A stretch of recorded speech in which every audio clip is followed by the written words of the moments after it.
Thank you. All right, let's go over it. So first and foremost, this is a very exciting process for anyone, whether this is your first time buying a home, as in you're coming from either living at home or if you're coming from a rental. It's always very exciting to be able to get into home ownership for the very first time, or if you are looking to trade up. Even though people may have bought 5 years ago plus, the times are very different these days. So the entire process altogether, in my perspective, is modified and changed to be more modern. So it's always a good refresher course to go over this. Or if you have bought in another area, things are also very different here in the Bay Area in terms of dynamics and things to expect. It shouldn't come to a surprise as long as you're educated, which is why I like to do these events, but I also have these one-on-one consultations with any prospective buyers that are active.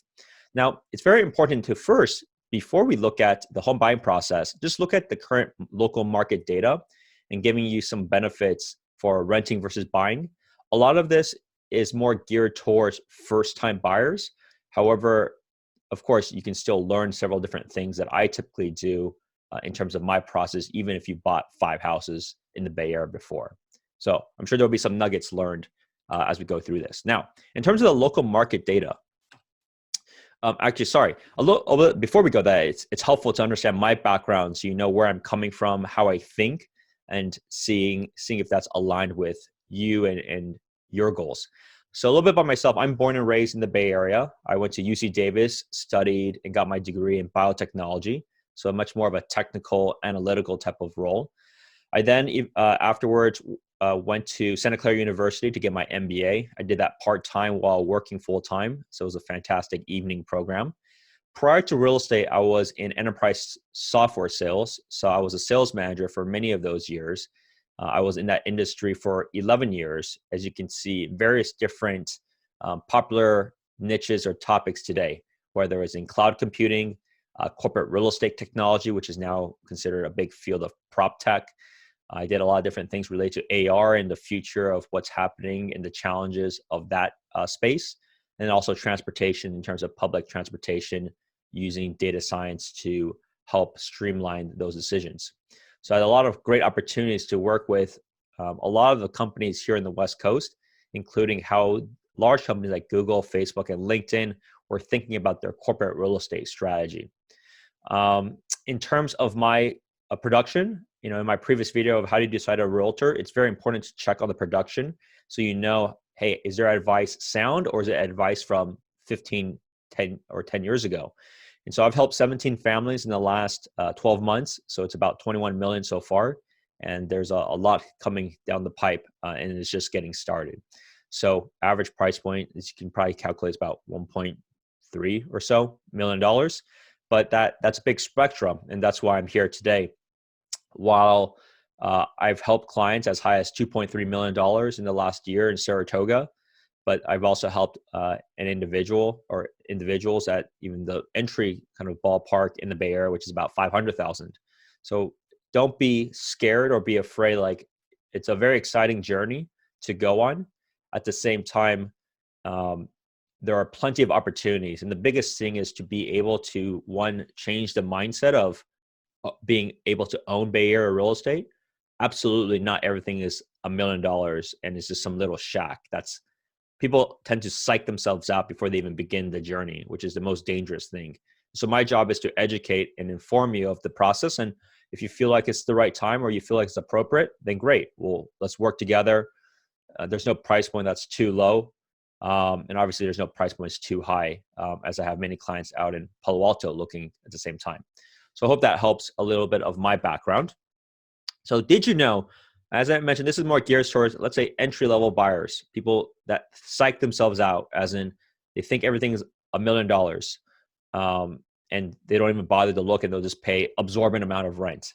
So if you look at this, there are actually in Santa Clara County alone, there are 44 properties on the market as we speak under $500,000. And you can see many of them are not just one-bedroom condos. They could be 2 bedrooms. Some of them are 2-bed, 2-bath. So it's important to understand, don't psych yourself out. Now, many people will, of course, have a much larger budget than this. However, just do know, like, you can start very modestly. And a lot of people start off with something small.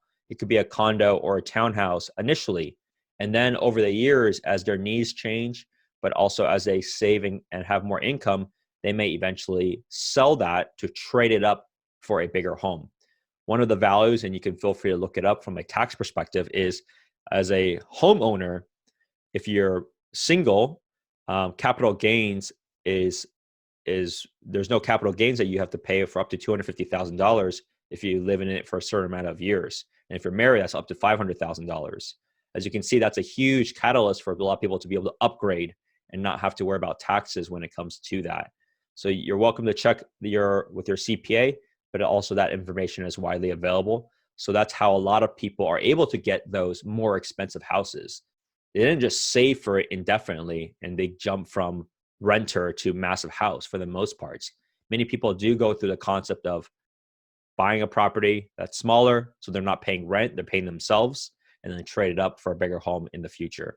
So something to be aware of. Do not psych yourself out. There are plenty of opportunities all across the Bay Area, and this is Santa Clara County. Now, in terms of, let's say you were to buy a place for under $500,000, just doing some quick math, as you can see through this calculator, your payments, including everything, as in property tax, even including I put $300 of HOA fees, home insurance, all in, it's about $2,700 a month. Many people are paying more than that in rent these days, which is incredible.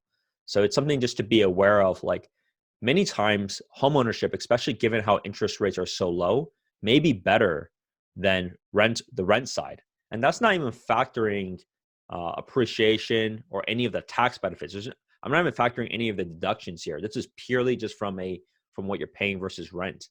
And so remember, with rent, you also have your rent payment, and you also have the renter's insurance that, in this case, I've added from a monthly homeowner's insurance. So your total may be very comparable. So it's all about the education of people being informed. It's not that Bay Area prices are high or expensive. I would argue rent is very high. And so it's a combination of the balance of the two is how you decide if this is right or wrong for you. So there's a couple of different things I'll showcase as well in terms of the renting versus buying. Now, make no mistake, I'm not a proponent of everybody should buy. There's certain people that should not buy, right? If you're over leveraged, do not buy. If you plan to only stay here for 1 year and you're going to leave and you want to buy somewhere else, then don't buy. Just rent, have that flexibility, and move on to the next place and consider buying there if you plan to stay there. Now, however, for the most part, most people here in the Bay Area are here for a reason, whether it's the tremendous tech opportunities or the tremendous biotech opportunities, or it's just the lifestyle, the weather, the good food all around. There's so many components of why people would likely stay here for much longer. So even there's plenty of people that are even immigrants that they're on visa. They're also buying, even though they have a substantially much larger risk, as you can imagine, versus people that are American citizens, right? So even they are very adamant and very proactive in trying to get into homeownership in the Bay Area. And there's several different reasons why, and we'll go over that. So the pro and con of buying, as I mentioned, I told you about the renting side. Some of the other disadvantage of renting is there's no tax benefits. You don't gain the equity of the house because you're paying someone else's mortgage. There's no control over if somebody wants to kick you out in a sense, like they want to sell the house or they want to do repairs and you're there. So there's a lot of things that you cannot do. You clearly cannot customize very much of the house. You have to leave it as it is because it's not your property. And so there's all these different aspects of the renting side that are a disadvantage. As I mentioned, it's the flexibility, which is the advantage. And like I said, if you don't plan to stay here for 2-3 years, then just consider renting. There's nothing to even consider from a buy perspective, unless you want to buy it and then rent it out, which is a very good option. But you have the option yourself. You can make that decision if that makes sense for you. Now, on the buy side, there's substantial advantages and there's some considerations that you need to be aware of. So on the buy side, if you look at the Bay Area trends over the last 30 years, even if you look at the last 15 years, even pre-real estate crash, generally, most properties in the Bay Area on average go up between 5 to 6% on average. That's an average amount. Since the real estate crash, it went up between 9 to 11%, depending on the city. So it's been clearly very strong. even if you factor in, let's say you bought at let's say you bought in 2006, which is 2 years before the crash started to happen. Even then, you're still at about 4 to 5% annually if you were able to hold it through now. Now, this is the Bay Area. This is not all of America. So you also have to be very cautious. This data point is not the same of all areas, but Bay Area is fairly special from a long-term appreciation perspective. And there's several different reasons why. Number one is the inventory levels. It is very hard to build in the Bay Area, and it's very expensive to build here in the Bay Area for various reasons, from a labor perspective, but also from a city governance perspective. Now, most areas are this way. Certain areas are a little bit more aggressive. So like San Jose is very aggressive. Oakland is very aggressive. San Francisco has a lot more developments coming up. But everywhere else, there's very little. There's not that much going on. And so it's very finite, yet there's more and more people still continue to come in. And most of the people that do come into the Bay Area are all fairly high-paying individuals. They're typically working at big tech, doing either software engineering or things related to that industry. So you can see there's a lot of interest of a lot of people why they want to move here, for the opportunity and also clearly of the pay. And I had this conversation recently with a colleague of mine, and we've talked about this. It's kind of interesting. If you compare the cost of living, everybody compares the cost of living of, what if we bought in Texas or we bought somewhere else? I would argue if you make a certain amount of money, the cost of living here is actually significantly better because the property value itself is very strong and it does go up over a long period versus other areas may stay flat, if not decline. So that I would argue that's probably not a good investment in certain markets. That's number one. Number two, as people earn a lot of money here, it's not a ratio of cost of living when you're making a certain dollar amount. Because I would argue a lot of the food here is going to be cheaper than even in the Midwest. You have a lot of fantastic Asian restaurants, a lot of competition here of restaurants. So, I've been in the Midwest and a lot of places there are actually more expensive for equivalent types of food. So the cost is about the same. Everything else other than housing is more expensive here relative. However, given the upside over a long period, and because you're generally earning a significant amount more here, it becomes really interesting. Cost of living is not based off percentages. There are flat fees that you want to factor in, and you can see what that delta is, and hence why it's been so attractive and it continue to be very strong here in the Bay Area over a long period. Now, back to buying. So as I mentioned, it's the aspect of gaining equity, especially over a long period, sense of stability, a community and security. Some people just are tired of being forced to move around. I've heard of some of my clients, every year they have to get kicked out because they either jacked up the rents or they wanted to sell it, and you have no choice. You better be very comfortable in all that move. So that's quite frustrating and annoying. The other thing is related to decor and landscaping. A lot of people like gardening these days. A lot of people like barbecuing in their patio. So that's always a lot of fun to do. And if you don't like a big yard, then you can always buy a house with a smaller yard. I personally live in a smaller lot size home because I don't want to take care of all of that, but I still want the ability to. So I have a few fruit trees in the back. I have a few plants. So I have the aspect, if I wanted to do it, I have plenty of space to do it. And lastly, you're not dependent on someone else because you're ultimately, as a renter, you're paying someone else's mortgage. So you're not in control. Now, considerations. In this case, maintenance is all taking care of yourself. Any improvements is also taken care of yourself by yourself. So if you really want to upgrade a kitchen because it doesn't look nice or upgrade a bathroom, you're welcome to do so. You just have to factor in what that cost would be and how long that would take. You're going to be responsible for property taxes. That wasn't a line item that you would have previously. So that is something that you have to factor in. Now, back to what I mentioned before, it is tax deductible. So take a look at that. So it doesn't all go to Uncle Sam. There is always a possibility of foreclosure and loss of equity. Hence, when I have the conversations with my clients, I tell them and I have them understand, well, what kind of reserves do you have? The biggest thing of the Bay Area market. So I don't know what will happen in 6 months or to 2 years, given the uncertainty. However, I know what will happen in the short term, and I know what tends to happen in the long term, which is a very positive outlook. Now, the biggest thing is for you as an individual to be able to ride out any waves, if there is a wave. It's not for certain, but if, let's say, there is a wave, and you do so by having reserves. Just don't be over leveraged, right? So Have, whatever you feel comfortable with, whether it's 3 months of reserves, 6 months of reserves, 12 months of reserves. A lot of people are sometimes too conservative. Like they have $100,000 left over and they feel like, oh, I can't ride out a wave, even though their monthly payment may only be $5,000. I mean, technically, you can ride that out for at least a year, like without employment. So some things to be aware of, like there's on one end it's being conservative, on the other end it's being too conservative in that scenario, because then hopefully you'll be able to find a job within a year, especially if you're an engineering position, which many of them find a job very, very quickly, as there's still a lot of demand there.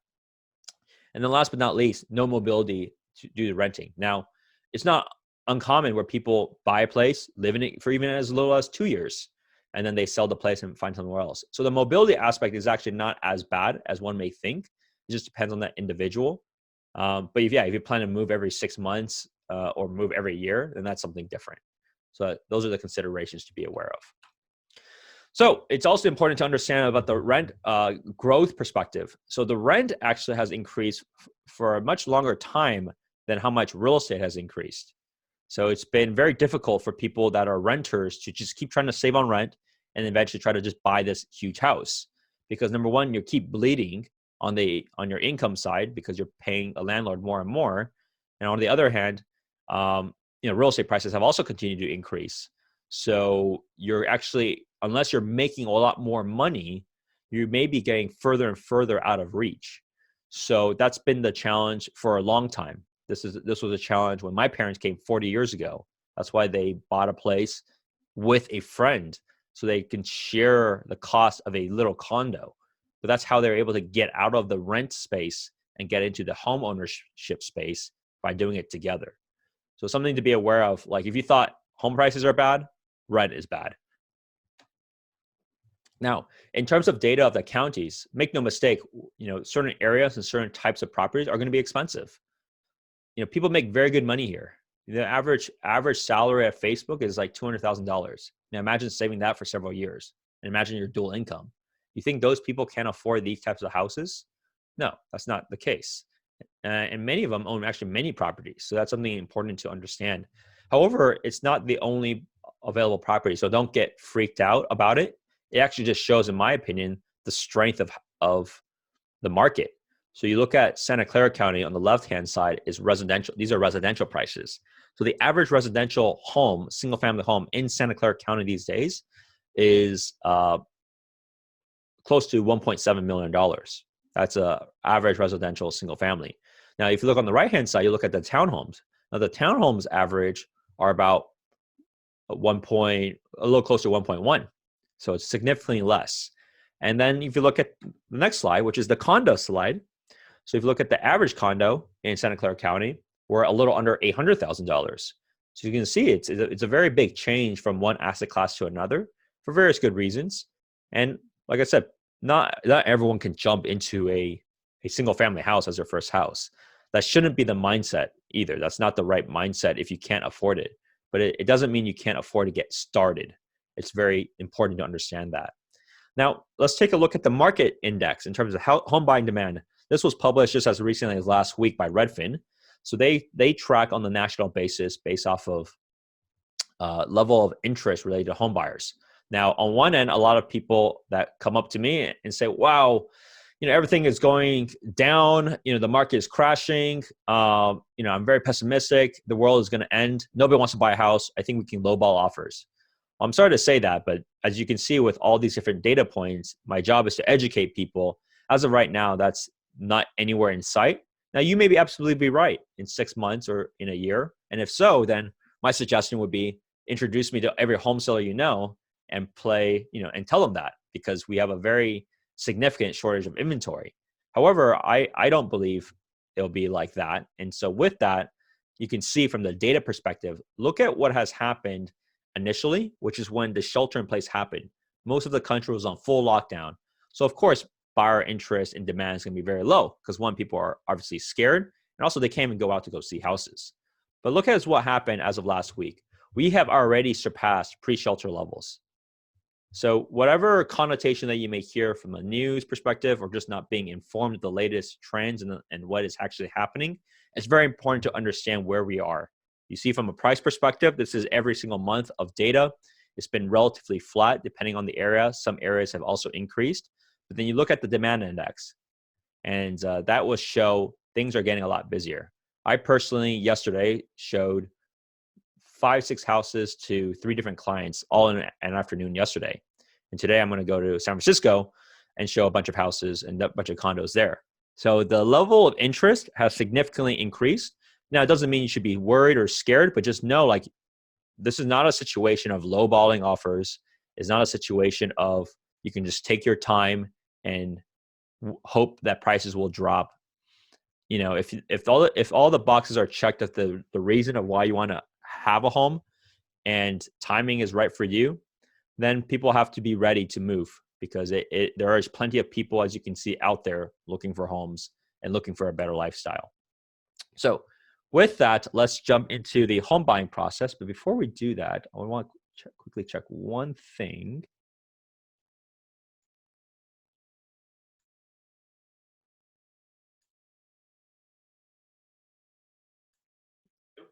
Then people have to. Just wanted to check the Facebook Live. Okay. All right. So moving forward, let's talk about the home buying process. What is the actual step-by-step journey involved of going from an idea to actually owning a home? The first step is not home browsing. It's not even pre-approval. It's deciding why you want to buy. I mentioned a lot of the different common reasons of why people are considering to buy, but it's very important for you to make that decision. When I work with my clients, I do not force them to buy or do anything. It's entirely up to them. If it'll take them 3 years, it's going to take them 3 years. But they also have to have the understanding of the environment will definitely change over time. And you have to also remember why you're doing it, because things may be difficult in the sense of it may take longer than you expect. It's no fault of me. It's no fault of you per se, but there's only certain things that you can control from a market perspective. So you have to have the patience, but you also have the confidence to move forward immediately. Otherwise, you'll live in regret. And that's the last thing you want to do. So you don't want to live in regret, because then you'll always think about, oh, I missed that house because I didn't do this. Well, quite frankly, it's also water under the bridge, because it's too late. Nothing you can do there anyways. You can learn from that so that doesn't happen again. But the same idea related to why you want to buy a home.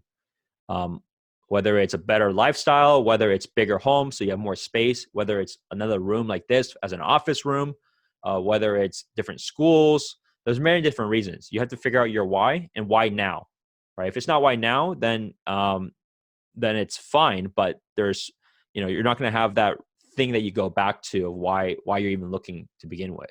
Especially given right now that the process is very different than it was before when it comes to discovery, and I'll discuss that later on. Now, the next step after that is, once you figure out your why, you can go about getting pre-approved. It's important to understand what you get qualified for. The last thing you want to do is browse randomly, even though you have no idea what you can really qualify for, and find neighborhoods that you like and say, hey, look, let's go, make an offer. Well, number one, no one's going to take you seriously without a pre-approval. And number two, you actually don't even know truly what you qualify for. And so the mistake that happens for time to time, doesn't happen often these days, is people start to search first and then get pre-approved. That's the reverse. Because you want to know what your ceiling is. Doesn't mean you'll hit your ceiling when you go searching, but you'll need at least know your ceiling, and then you can have your search derived from that. Because here in the Bay Area, it's actually fairly simple. So I cover the entire Bay Area. Depending on budget and depending on the type of house that you want, like a condo, townhome, single family, you're automatically going to be positioned in certain areas. So it's very simple in terms of narrowing it down. And then you can decide, okay, well, do I like this city because of this? Or do I want to go this city, but I'm going to be in the condo instead? So that's how you start weighing it. But you'll get the benefit of the Bay Area is, it's, for the most part, different cities will have its own pricing. And so you'll automatically be positioned into certain areas based off of those two criteria. So it's very important to get that done first, and then the journey begins. Otherwise, it'll be in vain. Now, next, to work with me. So as a realtor perspective. So I do this every day. I come out with market reports every week. I know exactly what is happening with the market as we speak in pretty much all areas, because I track that and I literally make offers every week. So I know what happens when I get accepted, when I don't get accepted. if it's above market, if it's highly competitive, I'll be able to know that. So you'll get my local insights of being a very active producing realtor. And at the same time, I'll give you insights as to what you're about to go through. So whether it's different questions you have about an area, different things to look out for, you're welcome obviously to do your own Google searches, and I'm not stopping you from doing that, but you also have to understand this is all hyper local for the Bay Area. So there's a lot of experience there. And at the same time, to be fair, however many articles you may read, there's no way you're going to know more than me as a producing realtor, given that I do this every day. And I'll comment on any of the articles or any of the points that you share, and I'll counter that with data, or I'll support that with data. So I'm not saying that it's wrong to do it, but just also understand, you're in great hands when working with me. You can see from the reviews, you can see from how I engage, and it's a level of trust, and it's a level, basically we're going shopping together, which is always a lot of fun. So that's the step number 3. Step number 4 is about the researching the local markets, right? It's about the discovery. As I mentioned, based off of the budget that you have in mind and the type of home you want, you're going to be positioned in certain areas. So the question is, do you like that, those neighborhoods? How's the schools? Are you okay with the schools? Any sort of amenities, possibly commute, when things go back to, people getting back into the office space, lifestyle, things to do around there. So those are all the different things to consider of here in the Bay Area. And every city is quite different. But as I mentioned, based off of the search criteria, you'll be able to determine what is applicable for you. So next is related to then the home shopping side.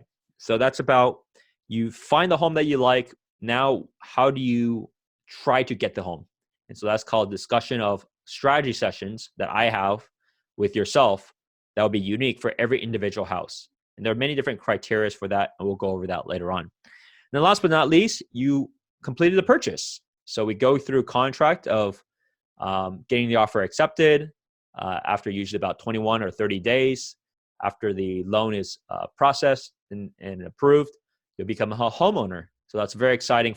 This is how you go from an idea to thinking of just wanting to buy to actually owning a property, and now it's called yours. So those are the home buying steps in a nutshell. There's a few details that I wanted to cover related to the process. So related to the getting pre-approved, why do you want to do that? Several reasons. One, the banks, each of the banks has their own guidelines.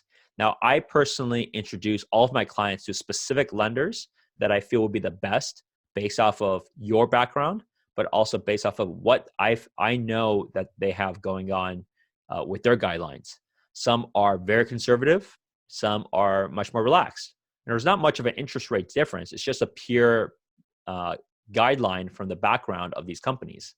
And at the same time, there's also the aspect where, depending on the type of property that you're buying, some banks offer a lot more promotions, or a lot more opportunity for cash back and things like, not cash back, but in terms of lowering interest rates. So there's strategies where certain banks do very well in that type of environment. So those are some of the different things that you would not know from the outside. I would know because I ask my clients this all the time. And I ask my lending partners this just to be in the loop, so I know enough to be able to help make the appropriate intros when it's necessary. The other thing is, some people may not have great credit. How it typically works is that there's different brackets for credit scores that may impact interest rates. Now, depending on your situation, doesn't mean you should, try to wait months to hit the next bracket per se, when the current bracket is actually fairly good, because you also don't know what will happen in several months. But it's just knowing that's how it's done. It's by brackets of, 720 to 740, 740 to 760, things like, those types of brackets. And then last but not least, actually, you're not even able to go see a house as these days. Like I personally would not even show you a house, given the COVID situation, if you don't have your pre-approval done. So that's just kind of where things are at, given the safety aspect, but also given the other side as a listing agent, they want to make sure that you're pre-approved and ready to go. So right now is really only serious people looking, which is good. It helps people through the process. It helps weed out the people that are not serious. And it also creates a much safer environment for the properties that we're going into, given the protocols in place. So house hunting tips. So a couple of different things is one, work closely with myself, as I mentioned, the different strategies that I'll have and different insights that I'll have for any property. You also want to be realistic for what you can afford. What I typically do is if there's particular properties that are of interest, all of my clients send that to me. And I then will run figures and market comps to be able to show with them, hey, look, what is this likely to sell for? What do I feel is fair market value? And from there, you'll know, okay, well, this is priced too high, this is priced fairly, or this is priced too low. And we can come up with a strategy, but also expectations from there. Keep in mind, listing price does not mean what it will go for. Be very careful of comparing listing price, and do not be discouraged, and also do not be too happy typically if you're going way above listing price or if you're going way below. It's really about what is the fair market price and what is your price of versus that. That's what you should be most internally happy for. Don't worry about any sort of comments from other people. As I mentioned, you'll see the comps yourself. So you'll see the data before ever making an offer. So you'll have that peace of mind knowing, okay, well, hey, look, I need to pay a little bit more because it's a competitive situation. There's nothing wrong with that. That's what happens, and that's what drives up prices for certain homes. At the same time, you'll know, hey, look, I got a deal on this because other houses have sold for $1 million, but I got it for $970. So that's an example of where you should be happy, but also not get too disappointed or sad when it comes to that. You also really want to understand your needs and wants. Certain things you can determine it's a must-have. Maybe it's updated kitchens because you don't want to do it yourself. Perhaps it's flooring. So however, the settings at the same time, a lot of it can be easily done, with my contacts and resources. So for example, if the whole house is carpet and you want laminate flooring, my resources can help you do that. Just know like how much it'll cost, how long it'll take, and it can easily be done. Or if you wanted to paint walls, that can easily be done, right? So certain things like, when you're working with me, you have the ability to be more flexible when it comes to those items. And the certain things, I'll tell you, okay, this is going to take a couple of weeks. This may take a few months. Then okay, well, I don't want to go through that journey. We'll pass, and that's okay. But also be somewhat flexible, because at the end of the day, there's no house that's going to be perfect of exactly how you dreamed it up. Because that seller, when they renovated it, as an example, have no idea who that next specific buyer would be. So no, like as long as the majority is okay, the structure is okay, certain of these other things are very small items to be able to do. So that's very important for my clients to be able to leverage that network that I have, but also the knowledge that I have there. And the other thing is just to be careful. Don't be disappointed as well with like Zillow and Redfin estimates. They are a very good indicator over a long period of high level what the property will be, but they tend to be off by as many times 5 to 10% off of what it will be.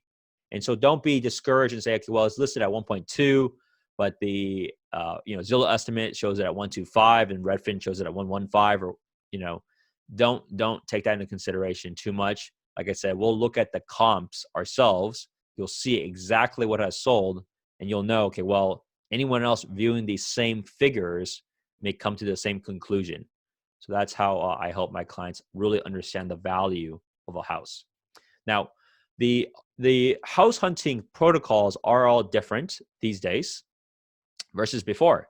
So you may notice that pre-shelter, so pre-mid-March, that there were open houses, typically on the weekends, sometimes twilight open houses. Open houses are dictated and determined by the listing agent themselves to determine if they want to open house or not. However, since the shelter in place took place, there is no more open house in the Bay Area. That's not even an available option. So you cannot stroll in on your own on the weekends to go see a house. I don't know how long that will be, but as of right now and for the foreseeable future, it's not going to happen. All showings need to be done by an appointment. So if you want to see a house, as I mentioned, you want to, number one, you need to be pre-approved. Otherwise, I'm not taking you to go see a house. So you need to get that done. Number two, you have to go, check out everything as much as you can online. So look at photos. Usually there's maybe a virtual tour. Perhaps there's a video. So you want to be, you want to be, more serious than it was before to set it up to go see an appointment, to go see a property. So, happy to obviously help you do the research, but you also have to be cognizant of the environment that we're in and also the concerns that the listing agent and others will have for people that are just browsing for no reason. So something to be aware of given these times. Now, anytime you go see a house, a form called a PEAD form, so it's basically a permit to entry form, needs to be signed for every individual property. So if you want to see 4 properties, you'll need that form for 4 different addresses and all signed every time. And then that gets sent ultimately from me to the listing agent, letting them know, hey, look, we had acknowledged, the risk and the protocols in place of what we need to do. Can we now schedule a time? So it's a lot more coordination than ever before. This is just way more coordination. So something to be aware of. The other things you can do in the meantime is you don't have to necessarily go into the home to see it first. Like I tell many of my clients, feel free to look at all the pictures online. You're welcome to do drive-bys, see the neighborhood, see if you like it. Take a look at the street side. Some areas are very crowded from a street parking perspective. Some don't have street parking, period. So there's certain things that you can start doing already to filter out prior to even the need to go see a home. And in that case, it's much faster, as you can imagine, and also just saves you time when it comes to that. So those are the house hunting rules in place post-shelter as we speak.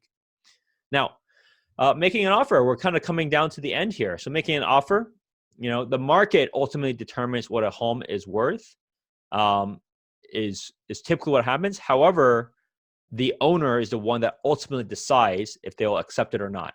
So you have to be very cognizant that we may come up with a specific figure, but sometimes the owner may take some time to realize that themselves. And if they don't realize it, and the market picks up, then they may be right. So that's, those are some of the kind of the trends and the things that happen when it comes to properties that may sit on the market for a longer period. It also depends on what their motivation is. There are some owners, unfortunately, that just have no motivation. As in, their only motivation is to hit a certain number from a pride and ego perspective. That's not very good motivation, and it makes it very difficult to negotiate. Now, many say, hey, look, I'm moving out of the area for a job, or I'm trying to buy a bigger house. There's more motivation there. And so how you determine a price is a combination of different factors. You can consider what the market pays for, so comps, comparables. You can also definitely compare how does this house compare to another house in terms of upgrades, in terms of finishes, in terms of the condition of the house. So those are also important to then weigh in, okay, well, this house is worth this much more because they did a kitchen upgrade. And I think the kitchen upgrade is worth $30,000, right? So you have all these aspects of how you come up and add to a specific figure. Next, you have days on market. So if it's been on the market for several weeks, they'll be more prone to accepting something that might be below what they thought they would sell it for. Now, the odds of them accepting something on the first weekend that is lower is not as high. So those are components of time will tell. It also will determine based off of contingencies. So how strong is your offer? Many offers today are back to being non-contingent. Now, it doesn't mean you should be worried about it. It just means you need to go through the disclosures with myself to feel comfortable as to why you're going contingent or non-contingent. I will give you my thoughts from a competitive perspective, but also from what I review, whether that is needed or not. At the end of the day, my goal for all home buyers is always to buy it at the lowest price possible, but also ensuring that you're as protected as much as I can. So it's important to understand the competitive situation, but also the protection situation as to whether what kind of offer that we'll make. Obviously, the terms of the offer are also important. If you're a cash offer, it's going to be a lot stronger than someone that has to go through a loan from a closing perspective, but also just from a strength perspective. So you can know like cash offers tend to have a discount in terms of a price because of that reason of that from a much less of a risk perspective and a faster closing time. And then last but not least, I have most of my clients, depending on the situation, but most of my clients will write a personalized cover letter to the seller. So this shows a little bit about the family, why they're interested in the property itself, and why they're wanting to move. So it's been a great way for them to be able to try to relate to the seller. And I personally try to figure out, what kind of family is the situation for the seller, and to be able to help, depending on the situation, try to create some sort of relationship or some sort of advice of how they can sync up together. So it literally takes 15, 20 minutes to do. It's, I tell my clients 2 paragraphs is enough. A group photo, a nice group photo of the family on the bottom, and you basically send it off as part of an offer package. So that way the clients, we put ourselves in the best position, and we're not, just investor clients as an example, right? Where we have a way to stand out for the seller to say, hey, look, we're selling to another family. We sympathize and empathize with that family that's looking to move into our house, versus maybe an investor that purely only wants to rent it for cash flow. So it is a way to stand out, and well worth the time to craft, especially potential time saved, but also potentially being able to save tens of thousands of dollars. I've seen that many times already. So in summary, it comes down to 3 key things, right? So you actually have the right framework and the right education to go from idea to closing of owning a house. Number 1 is keeping calm.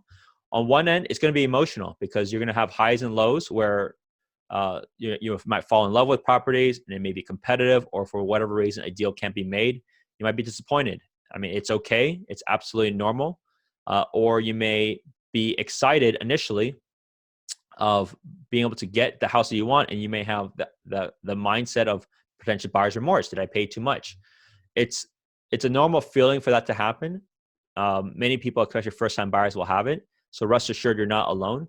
But you also have to rest assured, like when we went through the whole journey, you're very well educated of what you got yourself into and how this price fared versus the market. And you would know if I bought this price, it was doing, better or worse, higher or lower than what the value of the property is. So you would have known ahead of time. But the key is keeping calm. It is a financial transaction at the end of the day.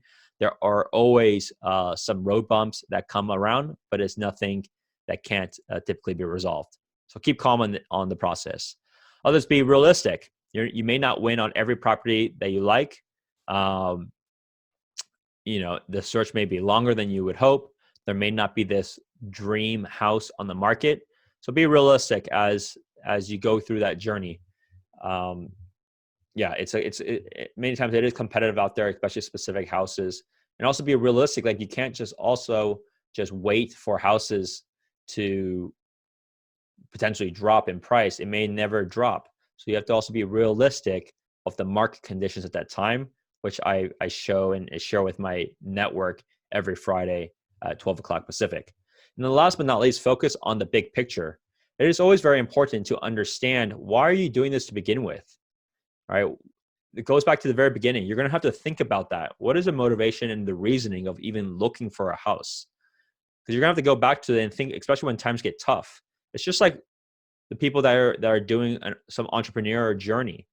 Think about their job and what they do. It's very up and down. But they always have to think about, why are they doing this to begin with, and to keep level. And so it's the same idea. Focus on the big picture. If you thought about this journey and you want to get into home ownership, that's your goal. And it may be because of a bigger rooms, better life, home ownership. The list goes on and on. And if things get a little rough because it's tough out there, go back to that. Think about that. And I'll help you think about that too, of like, this is why we're doing this. So have the confidence there, and hope this education piece was able to do that. Hey YouTube world, thanks for tuning in. I'm glad that you dropped by. If you liked this video, please be sure to smash this subscribe button here. And if you want to see one of my latest videos, please choose this one here. Bye now.